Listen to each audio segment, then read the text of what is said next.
Nag-break na ba kayo ni Jacob? Hiwalay na ba kayo ni Jacob? Hindi namin nakikita si Jacob. So, ano nangyari kay Jacob? Hiwalay na ba kayo? Break na ba kayo? Wala na, single ka na ulit. Ganto, ganyan. So, ngayon guys, sasagutin ko na siya.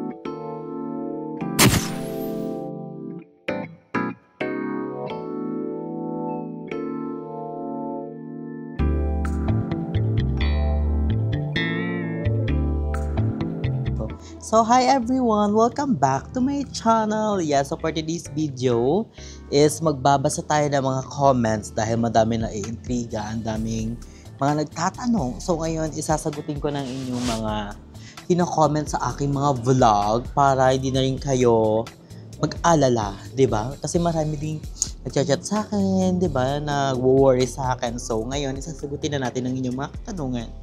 Pero bago yan, nandito tayo sa isang coffee shop dito sa Tanza kasi inaantay ko mag-uwian si Aljon.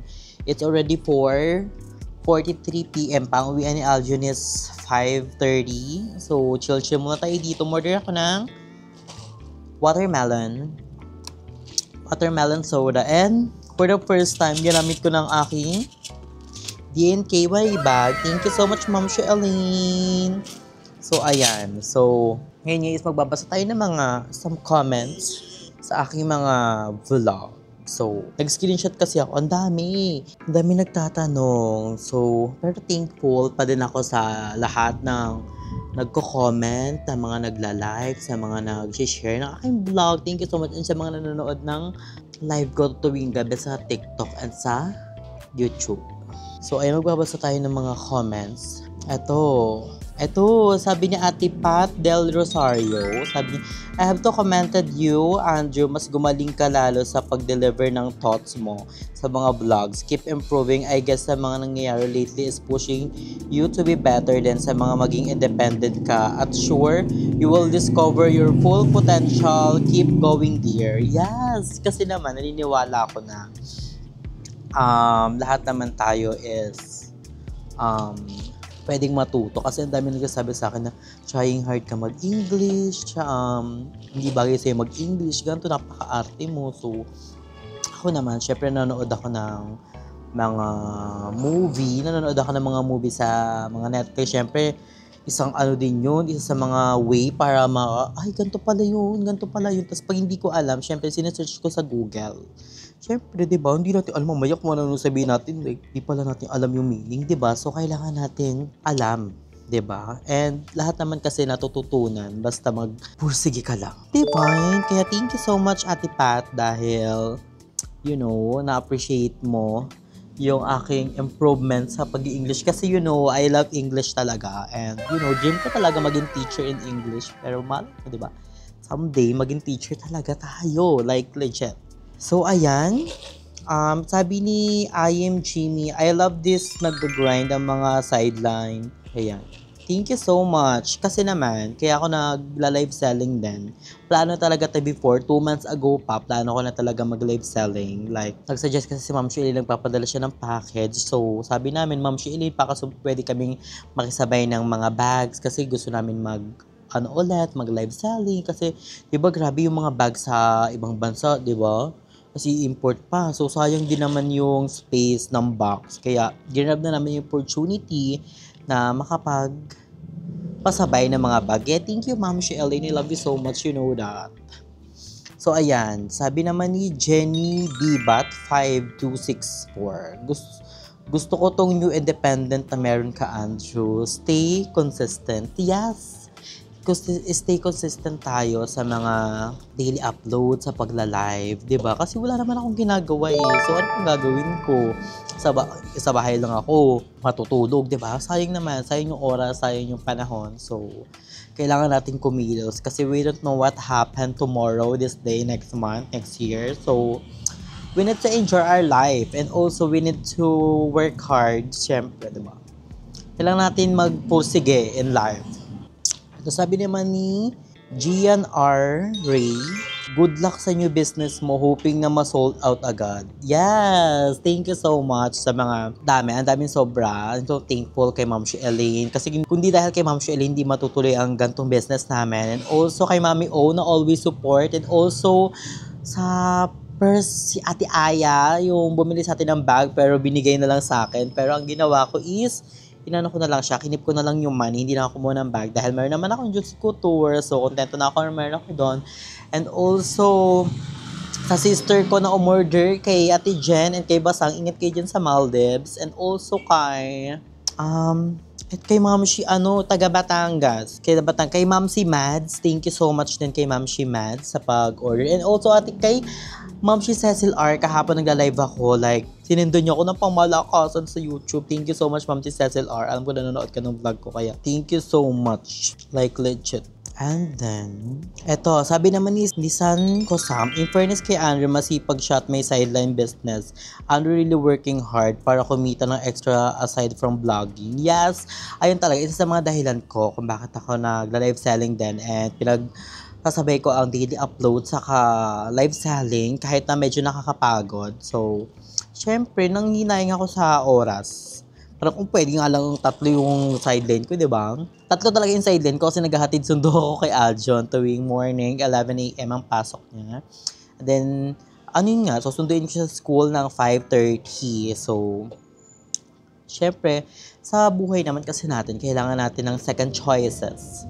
'Di ba? Kailangan natin ng second choice in life, hindi lang pwede isa, 'di ba? Syempre pag na-fail yung isa, wala ka nang reserva. So kailangan mo ng second choices o third choices. So ayun, 'di ba?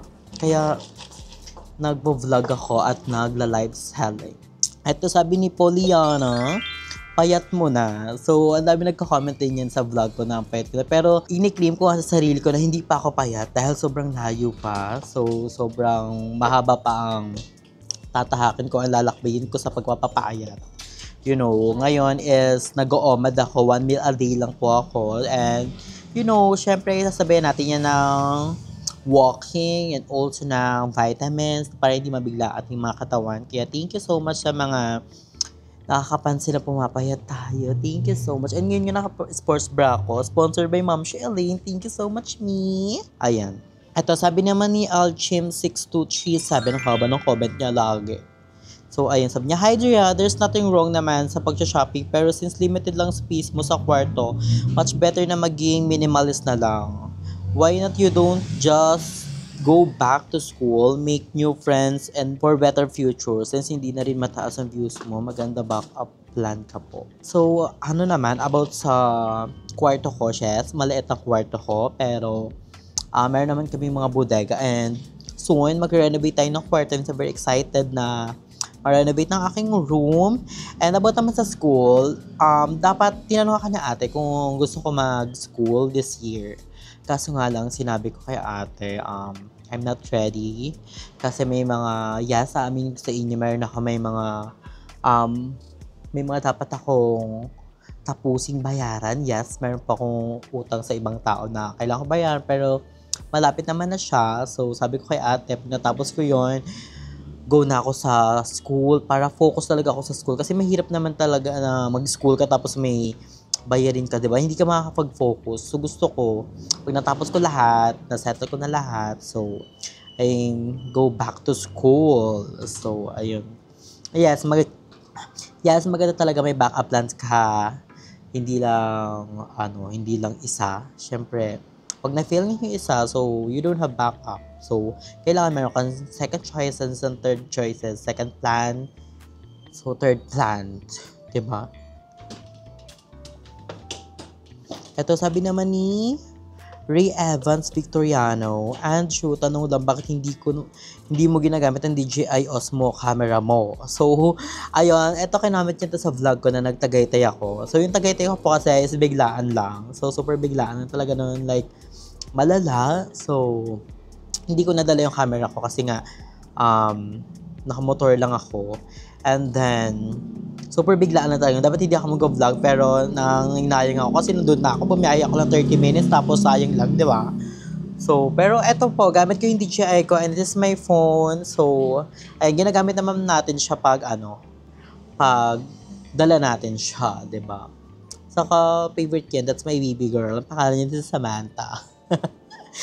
Lahat na lang Samantha. Sabi ni AJ Oliviaga, ang galing, ang dami mong business, Andrew, sana all. Hindi naman madami, like isa lang yung business ko. Like nag-ukay ako. Ang dami ko na-try na business. Nag-cookies kami, nag-ukay, nag-muffin. So, hindi pa kami guys nakakapagpatuloy ng muffin. Kasi si Jacob is not feeling well. Si Jacob po is nagpapagaling kasi nga po ang eyes niya is na-infection. So, ako hindi naman ako marunong. Alam niyo naman ako, promoting lang ako. And kung may ipapabili si Jacob, go agad ako. So, ayun po. Thank you so much. Sabi ni Ma'am si Elaine, dito lang ako lagi sumuporta you. Love, love. Yes!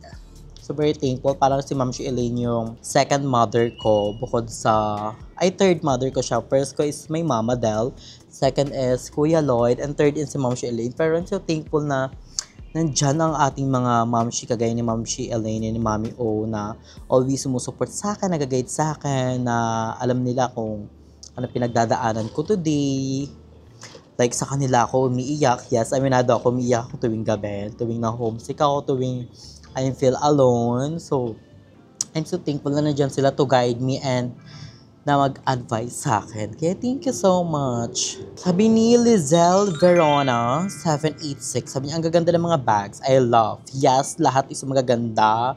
Like, kaya isa yun sa mga napili ko na brand is Juicy Couture kasi ang ganda talaga niya na unang tingin mo palang maganda talaga. Like, ang ganda. That's my dream bag talaga na sinabi ko kay Ma'am si Elaine. Tapos ayun nga, sinadjust namin na kung pwede mag-business ng mga ganon. So, ayun, grab na namin na ang malakasan. Ang gaganda talaga kahit ako. Like, gusto ko lahat eh. Pero, di ba, kailangan natin kontrolin sa sarili natin. Kailangan natin makabenta. Kailangan natin mabenta yung mga bag para mapaikot pa natin, mapaikot yung pera. Kasi ganoon naman sa business industry, di ba?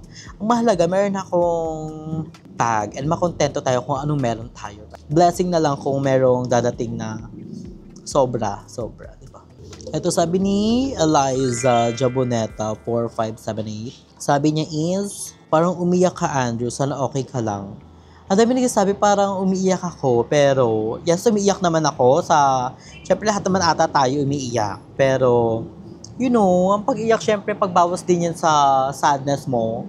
Sa mga nararamdaman mo. Maganda rin minsan na umiyak ka, di ba? Huwag naman yung lagi-lagi. Syempre, nakakahagard yun. Nakakalakay ng eyebag yun. Pero, sa mga luha na yun, in the other day or pagkatapos mong lumuha, syempre, kailangan mo na mag-stand up and also, kailangan mo mag-smile. Diba? Kailangan mo lumapit in life. Diba? Kahit ang daming problema, kahit ang daming pagsubok na dumating, we need to fight for the problem and also kailangan natin solusyonan ng problema dahil lahat naman ng problema is may solution. So, kailangan lang natin is kumilos. Diba? Kailangan natin kumilos and solusyonan yon. So, eto, ang dami nagtatanong neto. Sobrang dami. This is our last question. This is our last comment pala. So, ang dami nagtatanong. Eto, nag-break na ba kayo ni Jacob? Hiwalay na ba kayo ni Jacob? So, ayan, ang dami nagko-comment na, basta ang dami nagko-comment na hindi na namin nakikita si Jacob. So, ano nangyari kay Jacob? Hiwalay na ba kayo? Break na ba kayo? Wala na, single ka na ulit. Ganto, ganyan. So, ngayon, kasi sasagutin ko na siya. So, syempre, hindi nyo pa nakikita si Jacob sa ating mga fast vlog. So, nakikita nyo lang si Mother and si Aljon. And nakikita nyo na sa bahay lang ako. Minsan, gagala ako na ako lang mag-isa. So,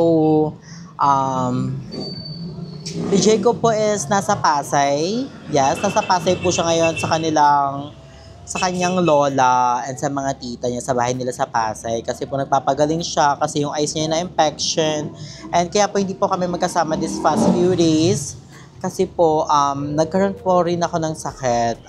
Sumakit po ng bongga yung likod ko. Feel ko, sabi ni mama, nagkalamig daw ako or basta nabigla daw ako. Kasi naglinis ako ng kwarto noon, tapos naligo ako agad. So, feel ko nabigla nga yung katawan ko. So, bawal naman kami magsama dalawa na may sakit kami. Sino mag-aalaga sa amin dalawa? So, sinabi ko kay Jacob na pagdesisyonan namin na doon muna siya sa kanila. Dito muna ako sa bahay. Kailangan ko din kumilos. Kasi ilang araw din akong hindi nakapag-upload simula nung sinamahan ko siya sa hospital. So, 5 days akong doon din nakapag-upload. Sabi ko, Jacob, I need to upload. May mga kailangan akong responsibilidad.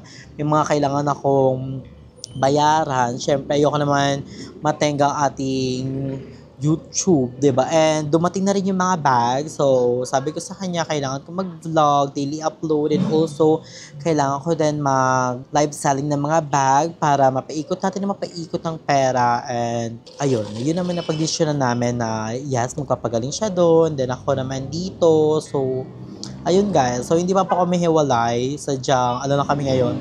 LDR. LDR lang tayo ngayon. Separate. Diba? Kailangan din kasi minsan natin maging independent.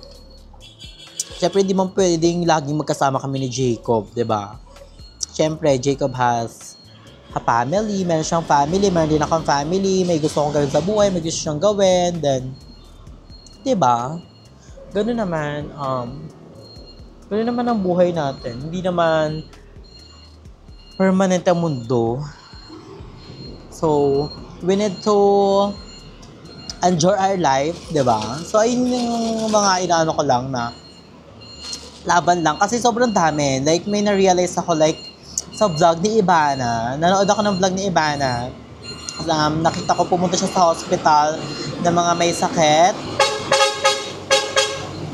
Pumunta siya doon. Pumunta siya sa mga hospital ng may sakit. Then, ayun, di ba? Na-realize, kung panoorin yung vlog niya, na-realize ko din na yung mga bata nga, grabe na ang problema. Bata pa lang sila. Paano pa kaya tayo na ang problema lang natin is pera lang or kunting may sumasakit lang sa atin. Di ba yung mga bata, like, grabe simula bata pa sila, may iniinda na sila, di ba? So, kaya, kailangan natin lumaban. Yung mga bata nga lumalaban, so tayo pa kayang normal.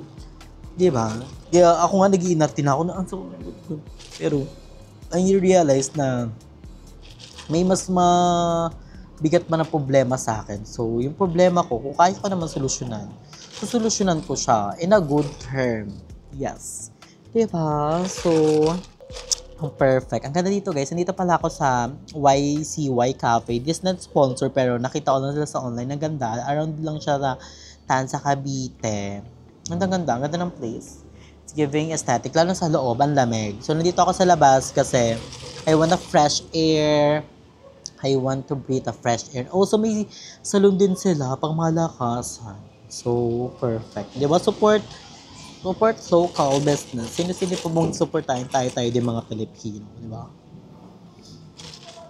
So, ayun guys. It's already 5:01 na. So, magpapahinga pa tayo. Magpapa-fresh. Then, mabiyahe pa ako papunta sa school ni Aljon. So, I think I'm gonna end this vlog na. Thank you so much sa mga walang sawang sumusuporta sa akin. Nanood ng live ko sa YouTube, sa TikTok, nagme-message sa akin. Thank you so much. And I would like to thank my family, Mama Del, si Ajon, si Basang, si Bajin, si Ate Jen, and also Ma'am Elaine, Mami O, and sa lahat na sumusuporta sa akin.